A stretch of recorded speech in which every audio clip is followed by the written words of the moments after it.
The DREAM Act is long overdue, and I am so glad that we have it in place. One of the biggest challenges, however, to the DREAM Act, I know when I've been over here and talking with people who are helping our young people go through the paperwork and go through the process, is we have many of those young people who are concerned that if they show up, it might open the door for other family members who are not here legally. And so we are missing the opportunity to engage those children, those young adults. So we have to provide a safe way for them to achieve citizenship. And two, these are smart kids. These are kids who have gone through our education system. They want to contribute to society. They want to work hard, open a business, start a family, buy a house. We need them. That is the engine that drives our economy. Those are children, those are young adults who want to step into the middle class. And we need them to step into the middle class, and we need them to be successful. So we have to support the DREAM Act. We should move forward, and it should just be the start of a larger comprehensive immigration reform process. Thank you. Thank you, Ms. Porterfield. Congressman Reichert.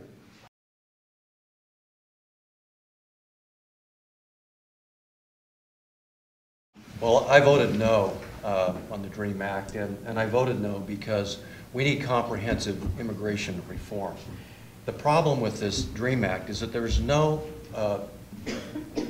preparation at all on enforcement. How do you enforce an act? How do you carry it out? What's the impetus to follow up, to follow the law? There was no enforcement language in this bill at all. We have to reform immigration. We know that. The entire system is broken. It needs to be totally reformed. And we can't operate, and we can't solve the immigration problem through executive orders. Now, the President has given an executive order. This is what's going to happen. This is Congress's role. And yes, Congress moves slow, and it's hard to get bipartisan support for these reforms, but it's the job of Congress to do these things. You can't piecemeal immigration reform through executive orders. It's just not going to solve the problem.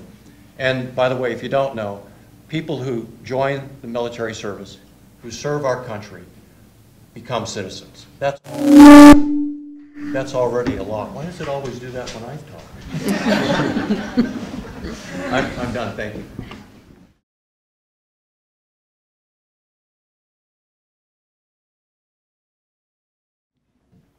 Congress hasn't been moving slow. Congress just has not been moving at all. And if we wait for every single piece to be in place before we have comprehensive policy reform, you're going to go through more seasons of apples not being picked. We're going to have more children who can't graduate from high school and go on to college and cannot become contributing members to society. Is this the best choice we have, is to move forward doing something through an executive order? No, I would have liked to have seen Congress take a lead. They chose not to. And so this is where we start. And complex policies like this, we can't wait for every piece to be perfect, or we will be waiting forever. And that's not working for us.